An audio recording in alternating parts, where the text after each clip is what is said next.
রিমা, জানো তুমি আমার কপালে লেখা ছিলে। এমন সুন্দর বউ আমার মতো গরিবের ভাগ্যে কল্পনাও করি না। আমি তো তোমাকে ভালোবেসে বিয়ে করেছি, গরিব হলেও তো তুমি মনের মানুষ। কিন্তু রিমা, গায়ের লোকজনের কথা শুনে বুক ফেটে যায়। বলে গরিব রোহানের এত সুন্দর বউ কেন জানি না কেমন করে পেল। শোনো রোহান, দুনিয়ার মানুষ কি বলে ওটা নিয়ে ভেবো না। আমরা সুখে থাকলে তাদের জ্বলে। আমি তো তোমাকে ভালোবাসি।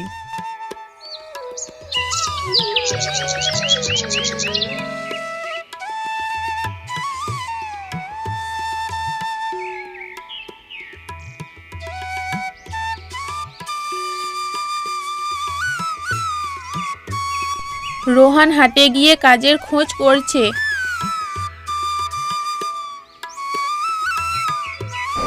দেখো দেখো, রোহান এলো, গরিবের রানীকে নিয়ে আনলো না। ওরে ভাই, রোহানের মতো গরিবের কপালে এত সুন্দর বউ কেমন করে এলো? নিশ্চয়ই জাদু টাদু করে এনেছে। আপনারা যা মন চায় বলুন, আমার রিমা আমার ভালোবাসা।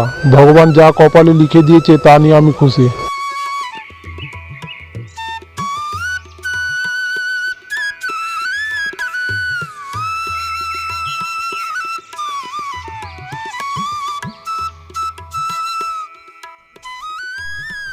রোহান ঘরে ফিরে আসে,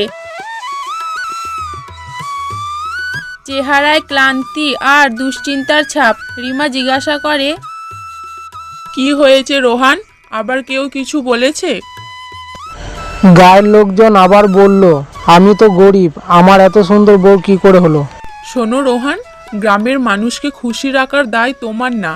আমি জানি তুমি আমাকে কত ভালোবাসো। গরিব হলেও দোষের কিছু না, বরং মনের দারিদ্র্য সবচেয়ে খারাপ। তুমি সত্যি বলছো রিমা? আরে পাগল, আমি তো তোমার প্রেমে পড়ে বিয়ে করেছি। গরিব হলে কি হয়েছে? তুমি তো ভালো মনের মানুষ। আমি তোমার পাশে সারা জীবন থাকবো।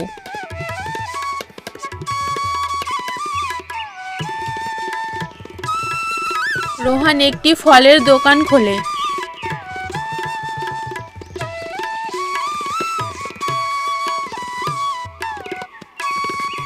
রোহান এখন একজন সফল ব্যবসায়ী।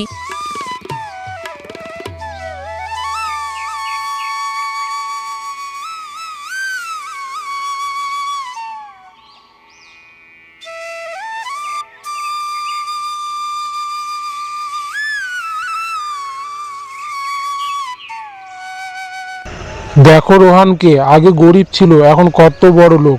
বউ এখন ওর সাথে খুশি। ভাই, প্রেম আর বিশ্বাস থাকলে গরিবের ঘরও স্বর্গ হয়ে যায়। রিমা সেই প্রমাণ।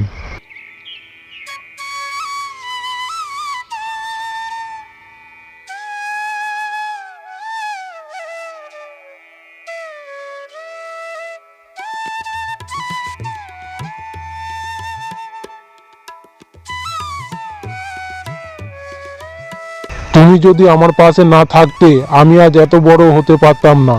তুমি আমার জীবনকে স্বর্গ বানিয়েছো। আর তুমি আমার পৃথিবী। সুখী দম্পতির দৃশ্যটি অসীম ভালোবাসার প্রতীক হয়ে থেকে যায়।